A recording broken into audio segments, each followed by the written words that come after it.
Hello and welcome to the Joy of Travel. Joy, it's exciting to do this show again after several years hiatus. And the purpose of our show is going to be to get people out and traveling. There's nothing more exciting than a new adventure and a new trip. And despite bad press from pat downs to security issues, it's still worth getting out there and getting in the game, because we've been doing this for 30 plus years, and I'm as excited now as I was 30 years ago to take any trip is worthwhile, and I encourage everyone to get out there and do it. And I think it's just such a great opportunity. We have to thank Deborah and her crew, as well as Royal Caribbean, for really giving us a chance to do something unique as far as a travel show. I mean, there's so many travel shows out there, Tom, where it's like all the stuff you'd never want to eat in your lifetime, or too budget, or too extravagant. But this show's purpose is to really bring travel information and news and prices to the people of our community, so people really know what's out there and can have a little bit of understanding of what might be a good travel opportunity. Absolutely, and travel is, it's complicated. It's complicated, but it's that's why we're here, to sort some of those complications out and just to make it easier for you to navigate, the world of travel, which we love very much. And this show's pretty interesting, I think. We have Faith from Royal Caribbean coming on, talking about the newest, largest cruise ships in the world. We love Royal Caribbean. Exactly, and we have Andre Hutson. A lot of you might remember him. He was a very popular basketball player here at Michigan State University, and he played overseas. I mean, he played in Russia and Greece and Turkey and Italy, so I think that's pretty exciting. We also have a special spot done by one of Deborah's gang on Colorado, which is a personal trip that one of her colleagues did. So it should be a pretty exciting show, so make sure you stay tuned until the end. Absolutely, yeah. The world of travel has all kinds of options, and we're here to encourage you to take advantage of it. Well, and you know what I did, Tom, is I sort of looked at, and here I'm going to make my point about this travel show.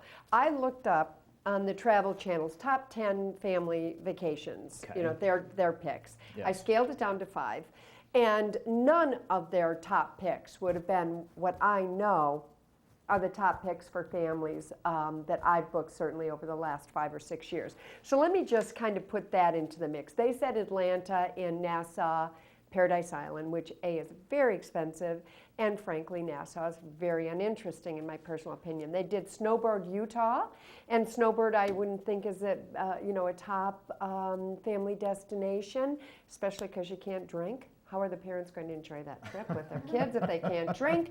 And then Tucson, which I do love Tucson. I'd have to kind of put that up. They did Waikoloa on the Big Island of Hawaii. Right. Also, I'm not sure who they canvassed, but that is one expensive resort. Sure. And then Williamsburg, Virginia is that 5. And here are my 5, Tom. Let me see what you think about this. Sure. I did Punta Cana.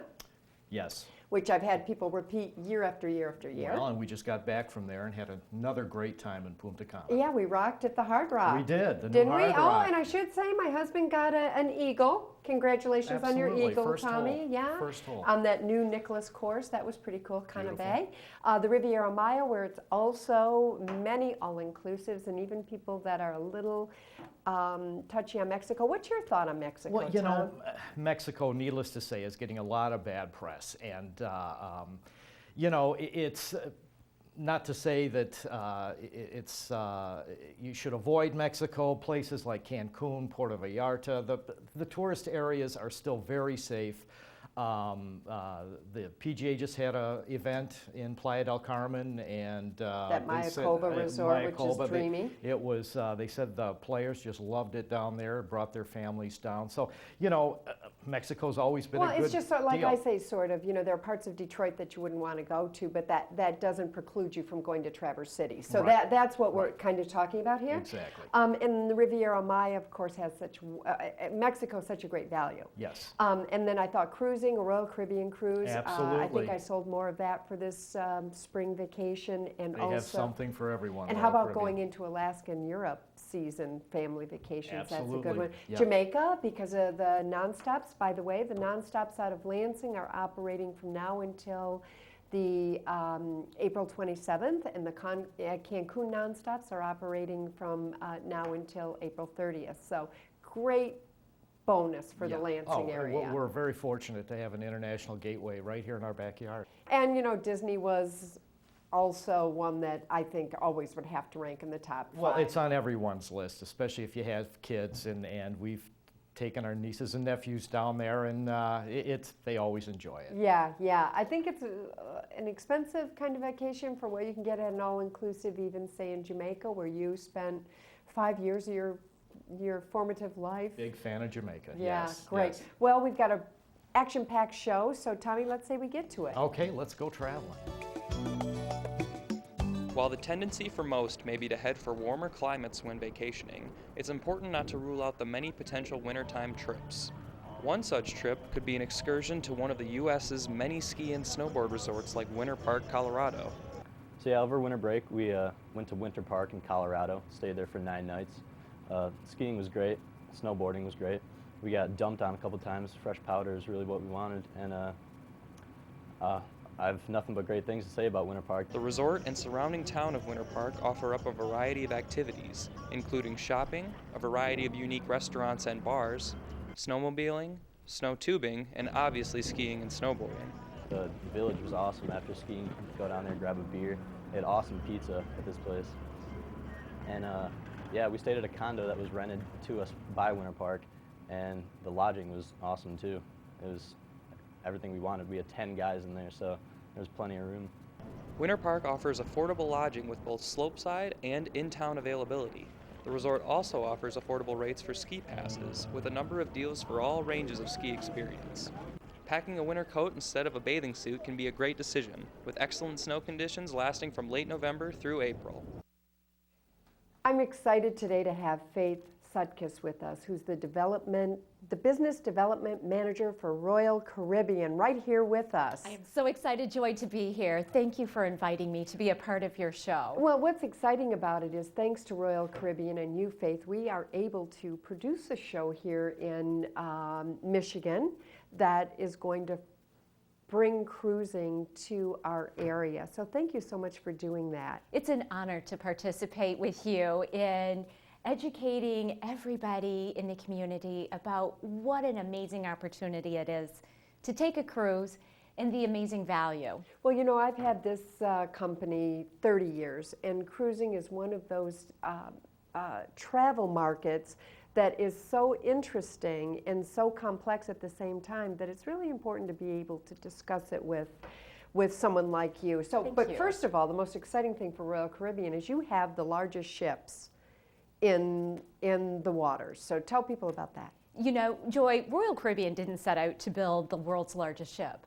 What we did was listen to our guests and address what they wanted on board a ship. And hence we have the 2 most amazing vessels in the water. I liken it to the 8th wonder of the world, and I think it needs to be dubbed that. They are just the most amazing ship experiences that anybody will ever have. Well, Tom and I were on the Oasis, and I think Tom's description is the ship is the destination. It's something you have to see to believe. It is. The ships were designed with the neighborhood concept, and it comes to life. For you and I to talk about the neighborhood concept, it's something that we absolutely are going to do, but it comes to life when you step foot on board one of the ships. Who thought of this? That's what I want to know. I mean, it is just so... You know, we have the most innovative, the most imaginative designers, Chairman and CEO Richard Fain. They drink a lot, though, apparently. Well, well, they certainly have the best imaginations, and we have the best guests because they are absolutely always giving us wonderful feedback that we incorporate into each one of our sailing vessels. Well, talk about the neighborhoods. Okay, 7 unique neighborhoods. First of all, we have a mini Central Park. Folks, can you imagine being in Central Park in the middle of the ocean, over 12,000 live plants and trees. And at night, all of the trees are lit with little tiny white twinkle lights. It looked like Central Park, really. It really does. It's amazing. The entire ship is cut down the center, so it's open to the natural elements. The trees and the shrubs and the flowers love it. So you and I were having a conversation a while ago, and I was saying, did you hear those crickets at night?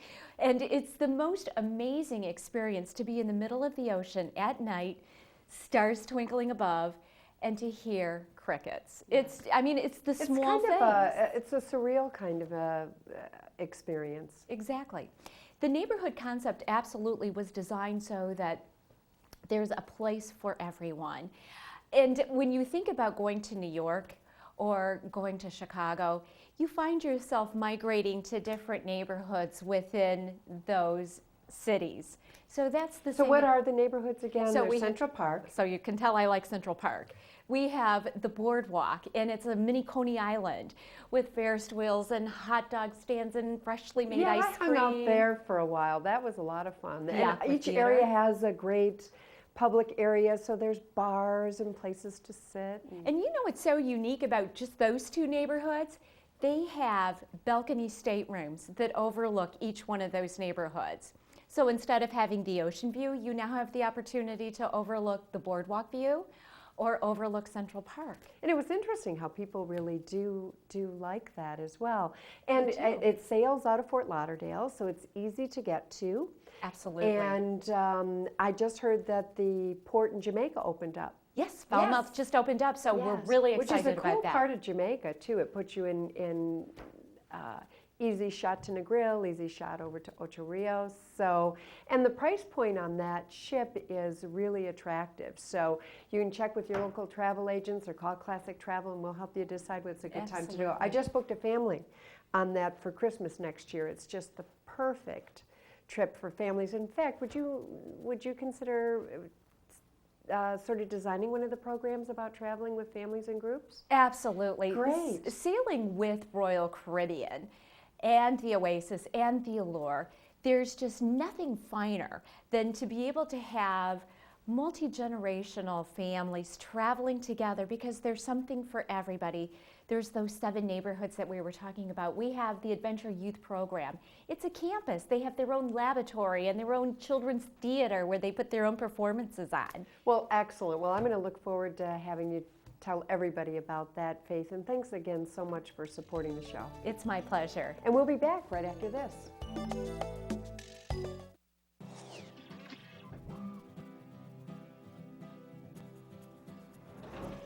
If you haven't donated blood before, or it's been a long time since you have donated, please come out. 97% of us will either need blood or know someone who needs blood in our lifetimes. That's almost all of us. Plus, blood is used for premature infants, patients battling cancer, people with sickle cell anemia, as well as many others. Did you know that less than 5% of the eligible population, meaning those that would be good candidates to donate blood, actually do? That's about 95% of people who could donate that aren't doing it. You never know when you or someone you love will need blood. Blood is perishable and only has a shelf life of 42 days. You can donate every 56 days, 6 times a year. Please come out and donate and give the gift of life.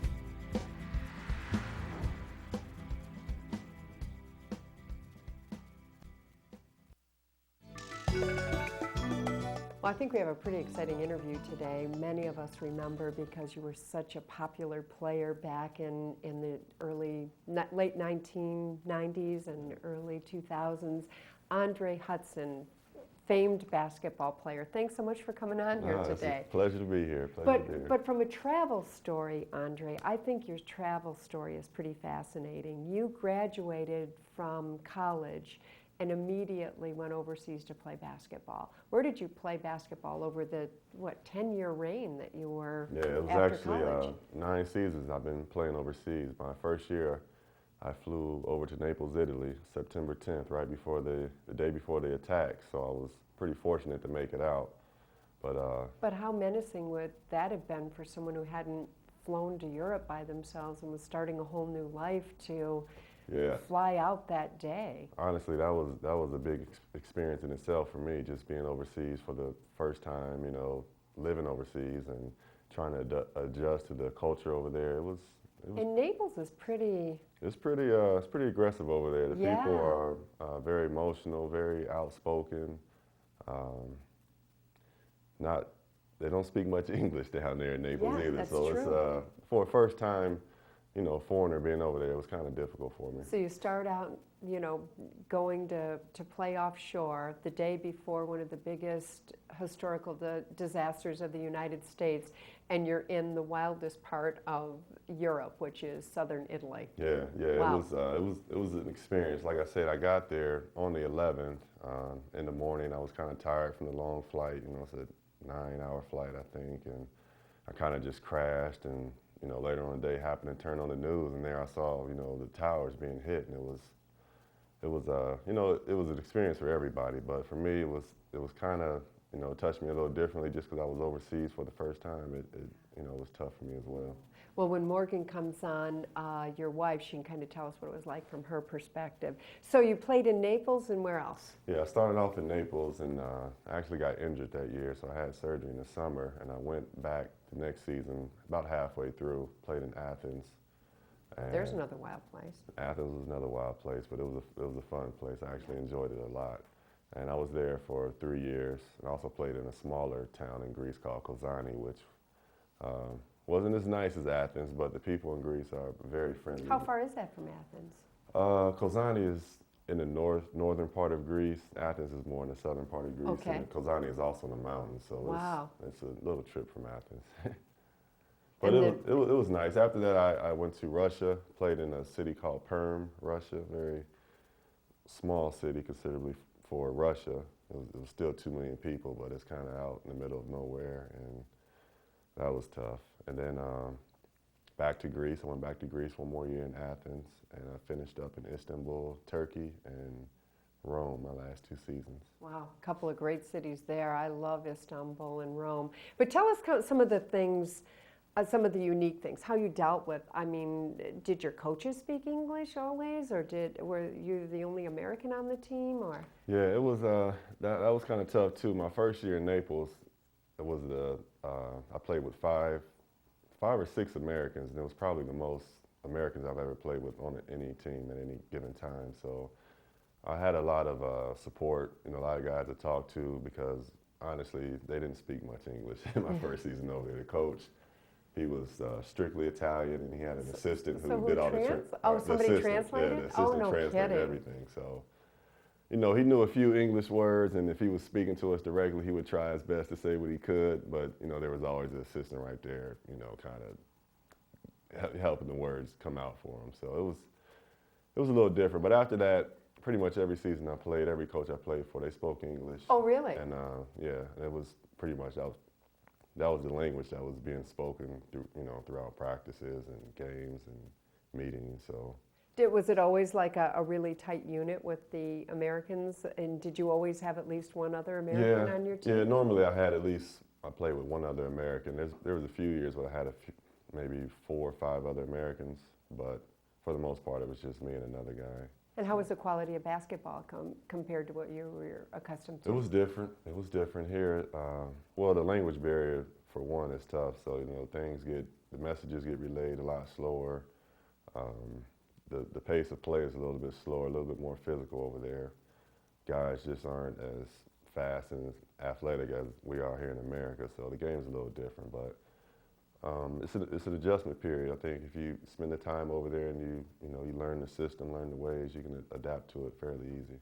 So what was your most unusual destination that you played in, and how did they deal with, how did your contracts get paid and so forth? Yeah. Was it local currency, or? Yeah, it depended. It depended on the team. Sometimes I got paid in euros, sometimes I got paid in other currencies, but probably the most unusual time I had was in Russia. Speaking of currency, this was the only team that paid me in strictly cash. I would go to the office, they would give me literally a brown paper bag full of Russian money, and they would give me an escort. We never drove in Russia. I never had a driver the whole time I was there. Because it was dangerous, or? It's a little dangerous. The police are a little corrupt out there, and teams just feel. So the Russian mafia is a real thing. It huh? does exist. It does exist out So there. what would you do with this bag of money? The team would send an escort with me and my driver, and they would take me directly to the bank. I would deposit it, transfer it over to dollars, and send it home. I'll be darned. So your contract was written in U.S. currency, and Yeah. then they had to make it up in euros or rupees or whatever the heck Right. whatever the heck. I think it was Russian rubles. Rubles, yeah. So they actually had to pay your contract in local currency to be the equivalency of. Right. Yeah, that must have been kind of dicey. And did the Greeks always come through on time? Greeks were a little slower than most countries over there. I was pretty fortunate, I was pretty successful in my playing days over in Greece. So I was, fortunate to get the majority of my money. A lot of guys I play with didn't receive maybe half of their money. Oh so, my gosh. Yeah, it was tough. All in all, Andre, what would you close with as far as the opportunities that you had over the last 10 years? Well, it was an experience that not many people get to, encounter, and I cherish all the moments I had over there. There's a lot of good memories. My family was, I had my 2 kids when I was over there, and that's something that I'll always remember, and hopefully they will too. Well, I'll tell you, it should be interesting because we're going to interview Morgan in our next show, so we should see what she has to say. All right, sounds But thanks good. so much. All right, thank really you. appreciate you coming on. Not a problem. Okay, great. Hi, I'm Jamie, and journey with me as I travel around Michigan. Today, I am in the heart of Michigan at the Capitol in Lansing. You are welcome to go inside the Capitol and see the beautiful artwork and architecture firsthand. Start your tour on the first floor in the center of the rotunda, directly beneath the dome. This floor is made up of 976 pieces of glass. Each is about 5/8 of an inch thick. As you look up, you will see the oculus, the eye of the dome. It provides a glimpse into the vastness of the universe, represented by a starry sky. As you travel up to the different floors, take a look around you. Every wall and ceiling was hand-painted using brilliant colors and elaborate patterns. Equivalent to 9 acres of the building was painted by hand. As we reach the Gallery of the Governors that line the rotunda, you can look at all the former governors of Michigan. Each governor selects an artist and pays for the portrait and donates it to the state after leaving office. You can look in both the House and Senate chambers. If you look up at the ceiling, you will see panels featuring the coat of arms of all 50 states, as well as Victorian design and Michigan themes. There is so much to see in the Capitol that you may want to take a guided tour, so you don't miss anything this building has to offer. Tours are offered from 9 a.m. to 4 p.m. Monday through Friday. Remember to follow me on Twitter at JourneyJamie as I take you on other adventures across Michigan.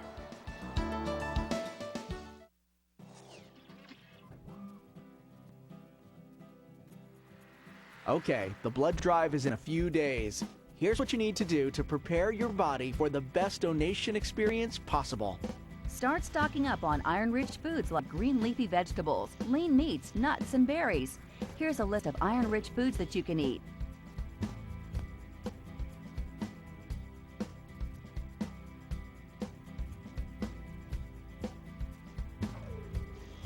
Also, avoid fatty foods a day or so before you plan to donate. Be sure to get a good night's sleep before donation day. Drink plenty of non-caffeinated beverages like juice or water before and after you donate. Be sure you eat breakfast, and don't forget about lunch if you plan to donate in the afternoon. Thanks for your help with the life-saving mission of the American Red Cross. You are a hero.